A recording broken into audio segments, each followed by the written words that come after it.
இடரற்ற உறவுகளுக்கு உதவ கரம் கொடுப்போம். தாயகத்தில் இயற்கை இடர்களால் அல்லலுறும் வடக்கு கிழக்கு மலையக மக்களுக்கான IBC தமிழின் உறவு பாலம் வெள்ள நிவாரண பணி. தொடர்புகளுக்கு 0044 7832 76 95 22 மற்றும் 0094 77 137 7306.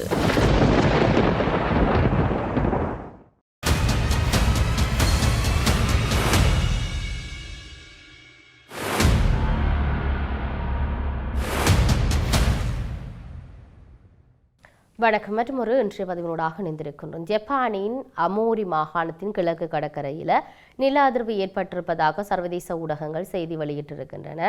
இந்த நிலநடுக்கம் இன்று காலை 11:44 மணிக்கு அமோரி மாகாணத்தின் கடற்கரையில் 20 கிலோமீட்டர் ஆழத்தில் ஏற்பட்டிருக்கின்றது.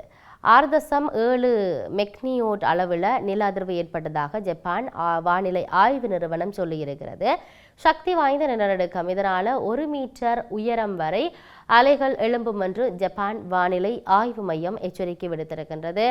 கடந்த திங்கட்கிழமை இரவு அதே பிராந்தியத்தில் 7.5 ரிக்டர் அளவில் நிலநடுக்கம் தாக்கிய நிலையில் மீண்டும் சில நாட்களிலேயே அதிர்வு ஏற்பட்டிருப்பது ஜப்பான் மக்களை அதிர்ச்சிக்குள்ளாக்கி இருக்கிறது.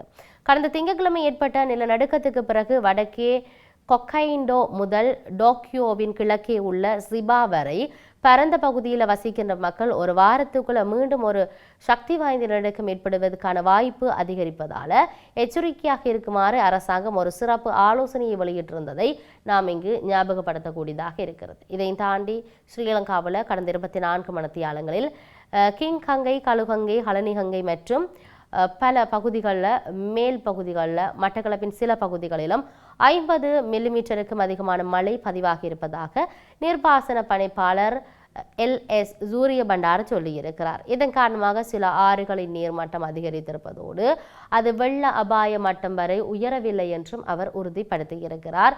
அதுடன் சுமார் 34 பிரதான நீர்த்திருக்கங்கள் தொடர்ந்தும் நிரம்பி வழிவதாகவும் குறிப்பிட்டிருக்கின்றார். தெதுரு, ஓயா, ராஜங்கனை மற்றும் சேனநாயக்க சமுத்திரம் உட்பட பல முக்கிய நீர்த்திருக்கங்களின் வான்கதவுகள் நீர்மட்டத்தை குறைக்க திறக்கப்பட்டிருப்பதாகவும் சொல்லப்படுகிறது.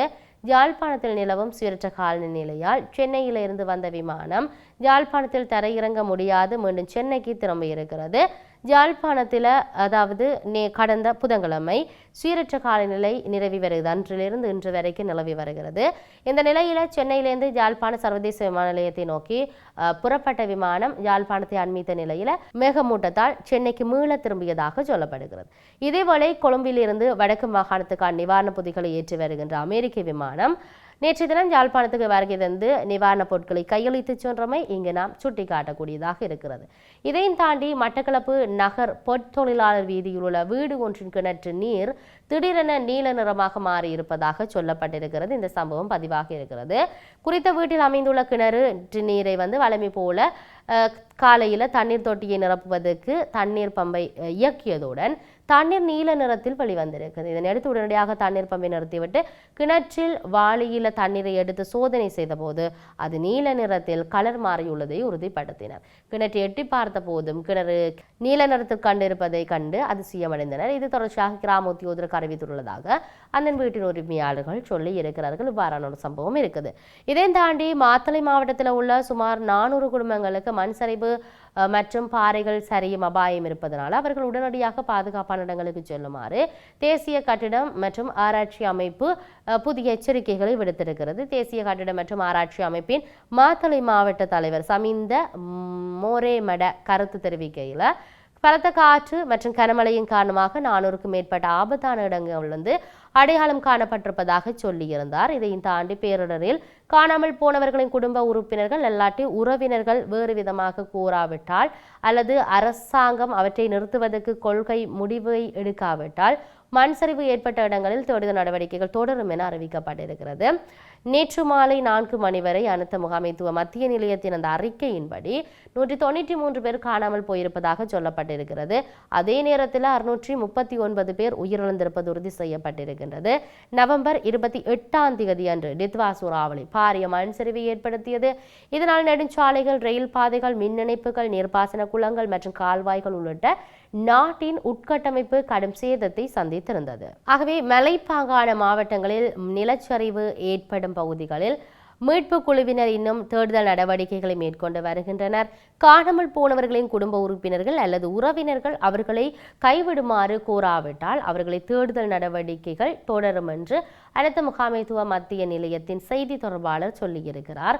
தேடுதல் நடவடிக்கைகள் பகல் நேரத்தில் நடத்தப்படுகின்றன. இந்தியா மற்றும் பாகிஸ்தானை சேர்ந்த மீட்பு குழுவினர் மோப்ப நாய்களுடன் இந்த முயற்சிகளுக்கு உதவி வழங்கி வருகின்றனர்.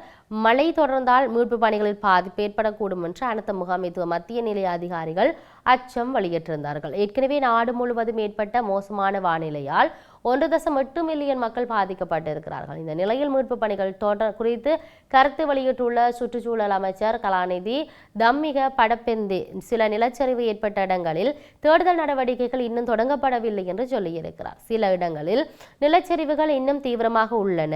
தேடுதல் நடவடிக்கைகளுக்காக அந்த இடங்களை அடைவது ஆபத்தானது. உதாரணமாக துல்கிரியாவில் மக்களை மீட்க விரைந்த 3 பேர் மீது மண்மேடு சரிந்து உயிருடன் புதைந்திருக்கின்றார்கள்.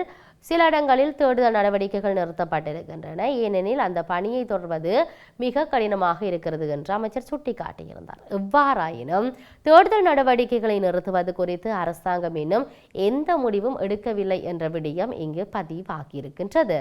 ஆகவே இதையும் தாண்டி தொடர்ச்சியாக இந்த அனர்த்தத்தினால ஏற்பட்ட இழப்புகள் சார்ந்தும் இந்த மீட்பு பணிகள் சார்ந்தும் தொடர்ச்சியாக அரசு தீவிரமாக செயற்பட்டு கொண்டிருக்கின்றது.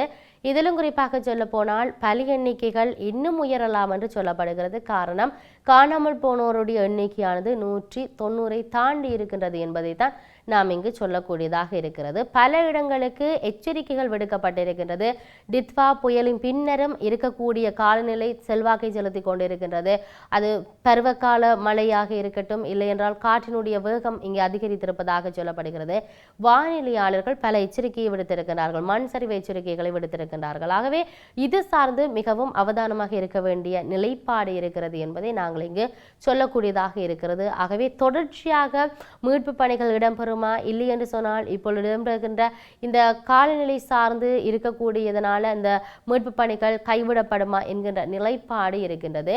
இருப்பினும் மக்களை இயல்பு நிலைக்கு கொண்டு செல்ல வேண்டும், அவர்களை மீண்டும் அவர்களிடத்தில் கொண்டே சேர்க்க வேண்டும், அவர்கள் இருந்த இருப்பிடங்களை பார்க்க வேண்டும், இல்லாட்டி இருப்பிடங்களுக்கு அவர்களை செல்ல வேண்டும் என்றால் எவ்வளவுதான் பண உதவிகளை வழங்கி இருந்தாலும் வீடுகளை சேதமடைந்திருக்கு சொன்னால் அவர்களுக்கான ஒரு தொகை, முழுமையாக சேதமடைந்திருந்தால் அவர்களுக்கான தொகை என்று எவ்வளவுதான் வழங்கினாலும் அங்கு முழுமையான மீட்பு பணிகள் இடம்பெற வேண்டும். பல காணொளிகளின் வாயிலாக பார்க்கக்கூடியதாக இருக்கிறது.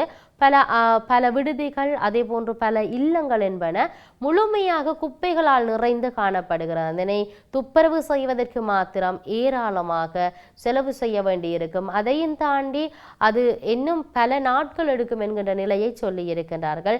நேற்று நாளிலும் சமூக வலைத்தளத்தில் ஒரு காணொளி, ஒரு அருட்சகோதரி தன்னுடைய இல்லத்தை தூய்மைப்படுத்துகின்ற செயற்திட்டம் பார்க்கப்பட்டிருந்தது. அங்கே இருக்கக்கூடிய அந்த சேற்றை வழித்தெடுப்பது என்பது ஏராளமாக அதுக்கே ஒரு 2-3 நாட்கள் தேவைப்படும் போன்று இருக்கின்றது பார்க்கின்ற பொழுது. அவ்வளவு ஒரு கடினமான ஒரு நிலையாக இருக்கின்றது. அதிக அளவிலான குப்பைகள் வந்திருப்பதாக சொல்லி இருக்கின்றார்கள். ஆகவே இது சார்ந்த பல நகர்வுகள் இருக்கின்ற பொழுது இன்னொரு விடயம், இந்த டித்வா புயலினால் ஏற்பட்ட வெள்ளங்களினால இழப்புகள், வாழ்வாதாரங்கள் இழந்தவர்கள், பொருளாதாரமின்றி தவிக்கின்றவர்கள், இப்படி நிறைய விடயங்கள் இருந்தாலும் குடிநீராக கிணற்று நீரை பாவிக்கின்றவர்கள், இந்த நீரினுடைய நிலைத்தன்மை எவ்வாறு இருக்கும், அதனுடைய பரிசோதனைகள் என்பது ஏராளமாக இருக்கின்றது. ஆகவே அது சார்ந்து கவனிக்க வேண்டிய தேவை இருக்கின்றது. நோய்களிலிருந்து பாதுகாப்பாக இருக்க வேண்டிய தேவை இருக்கின்றது என்பவற்றையெல்லாம் நாம் இங்கு பதிவு செய்யக்கூடியதாக இருக்கின்றது. ஆகவே மற்றும் ஒரு பதிவினூடாக சந்திப்போம். வணக்கம்.